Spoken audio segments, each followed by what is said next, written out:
Hi అండి. నేను మీ మాధవిని. ఈరోజు నేను మీకు రెస్టారెంట్స్ రుచికి ఏమాత్రం తీసిపోకుండా చాలా తక్కువ పదార్థాలతో చాలా సింపుల్‌గా మసాలా ఎగ్ ఫ్రైనైతే చూపిస్తానండి.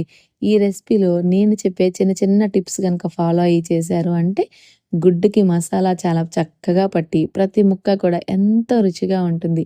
వేడి వేడి అన్నంలో అయినా, చపాతీల్లోకైనా కానీ అద్భుతంగా ఉంటుందండి. మరి లేట్ చేయకుండా రెసిపీ చూసేద్దాం రండి. ముందుగా 8 కోడిగుడ్లని ఇలా ఉడికించి తీసుకున్నానండి. ఇప్పుడు పచ్చ సొనని పక్కన పెట్టేసుకొని, తెల్ల సొనని జాగ్రత్తగా కట్ చేసుకోవాలి. చూస్తున్నారు గదా! ఇలా 2 లేదా 3 ముక్కలుగా కట్ చేసుకొని పక్కన పెట్టుకోవాలి. ఇప్పుడు స్టవ్ మీద కళాయి పెట్టుకొని 3 టేబుల్ స్పూన్ల నూనె వేసుకొని, నూనె కాస్త వేడయ్యాక సన్నగా తరిగిన 2 మీడియం సైజు ఉల్లిపాయ ముక్కలు వేసి, అవి మెత్తగా మారి లేత బంగారు రంగు వచ్చేంత వరకు వేయించుకోవాలి. ఉల్లిపాయి ఇలా వేగింది కదా! ఇప్పుడు ఇందులో అర టేబుల్ స్పూను తాజాగా నూరిన అల్లం వెల్లుల్లి పేస్ట్ వేసి పచ్చివాసన పూర్తిగా పోయే వరకు వేయించుకోవాలి. ఇలా వేయించుకున్నాం గదా! ఇప్పుడు ఇందులో అర టేబుల్ స్పూన్ ఉప్పు, పావు టేబుల్ స్పూన్ పసుపు, ఒక టేబుల్ స్పూన్ కారం పొడి. ఈ కారప్పొడిలోని సగం కారప్పొడిని మాత్రమే ఇప్పుడు వేసుకోవాలండి.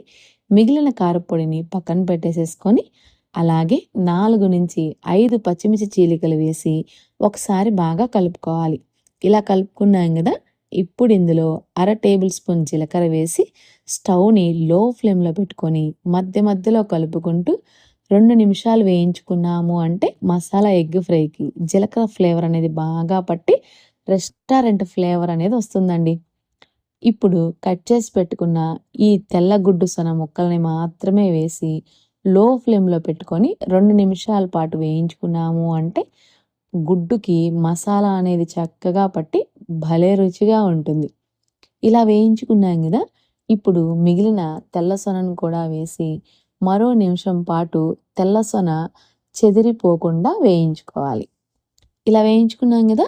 ఇప్పుడు ఇందులో అర టేబుల్ స్పూన్ వేయించిన ధనియాల పొడి, మిగిలిన కారం పొడి, అర టీ స్పూన్ మిరియాల పొడి వేసి మరోసారి బాగా కలుపుకొని స్టవ్‌ని లో ఫ్లేమ్‌లో పెట్టుకొని మరో 2 నిమిషాల పాటు వేయించుకుంటే మసాలా అంతా గుడ్డుకు చక్కగా పట్టేస్తుందండి. తినేటప్పుడు గూడా మంచి రుచిగా ఉంటుంది. చూస్తున్నారు గదా! మన మసాలా ఎగ్ ఫ్రై అయితే రెడీ అయిపోయింది. చివరిగా కొద్దిగా కొత్తిమీర వేసి గార్నిష్ చేస్తే ఎంతో రుచికరమైన మసాలా ఎగ్ ఫ్రై రెడీ. ఇప్పుడు అన్నంలోకి కానీ, చపాతీ, రోటీల్లోకి గానీ కమ్మగా అంత కూర పెట్టేసేసుకొని తిన్నాము అంటే ఎంతో తృప్తిగా ఉంటుందండి. మీరు బయటకి వెళ్ళి రెస్టారెంట్స్‌లో వందలు వందలు ఖర్చు పెట్టకుండా చక్కగా ఒక రూ. 100తో ఇంట్లో గనక చేసుకున్నాము అంటే ఇంటిల్లపాది కమ్మగా తినేయొచ్చు. మరి రెసిపీ చూసారు గదండీ! మీరు కూడా తప్పకుండా ఒకసారి ట్రై చేసి అదెలా వచ్చిందో కామెంట్ సెక్షన్‌లో చెప్పండి.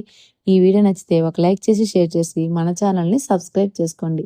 మళ్ళీ మరో మంచి వీడియోతో మళ్ళీ కలుద్దాం. Thank you. బై.